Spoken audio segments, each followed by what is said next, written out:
And then we have, what's your name?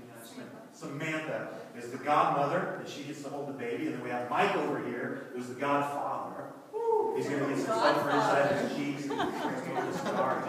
And that's cool. And then we have Victor and Polly. These are the grandparents. And Morgan's parents couldn't be here today because this was kind of, we had a lot of planning and logistics that went on into this. But I wanted to read something. Names are extremely important. We live in a culture today where we just kind of throw a name at a child because it sounds cool. We don't know what it means. But, and some of them you're like, dude, you should not have done that to that child. But that's a whole thing. But names, for the most part, have meanings. And a lot of times, when you give a name to a child out of your heart, there's something that's attached to it. And that child kind of takes on the meaning of that name. Because I think that God's working in there and kind of speaks to that. I know, for us, people wonder about Jared, and how come, as a second child, he's like, because his name means ruler, so he thinks he's in charge. And he did when he was 3. And that doesn't work well. But names have a lot of significance. And in the Bible, you can see people's names and then what they did and all that kind of stuff. And I looked up Ariana's name today, and her name means Holy One. And it's not the capital Holy One. She's not like, the second coming of Christ. But we are to be like Him and be holy, right?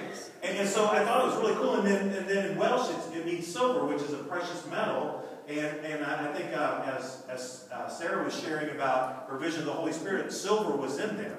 And I thought that was really cool. And there was a couple things on the definition down at the bottom that I thought were just amazing and almost like prophetic words. And it says, people with this name have a deep inner desire to create and express themselves, often in public speaking, acting, writing, or singing.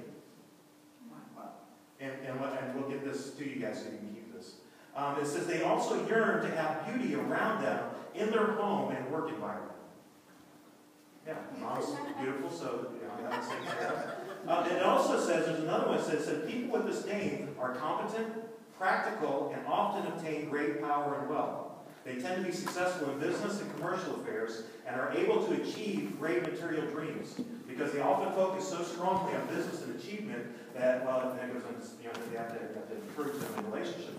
But I just thought that was extremely cool that that's what her name is. So what we're going to do is I have a couple of scriptures because we have to make this legal and it's religious. But with Samuel, with babies, we don't baptize babies here. We don't sprinkle them. If you're a part of, or been a part of tradition that does it, that's cool. What we do is we follow after what Hannah did with Samuel when she brought him to the temple and she dedicated him to the Lord. And 1 Samuel chapter 1, verse 28, it says, "Now I'm giving him to the Lord." And what we're going to do is we're going to give her to the Lord. Like an offering back to Him. He's given this precious gift because babies are just so amazing and they are a gift. And there's a responsibility and a stewardship that we have with those. And I'll talk about that in a minute. And it says that she will belong to the Lord her whole life. And they worship the Lord there. And then Deuteronomy chapter 6, verses 4 through 9 says, "Hear, O Israel, the Lord our God, the Lord is one. And you shall love the Lord your God with all your heart, with all your soul, and with all your strength. And these words which I command you today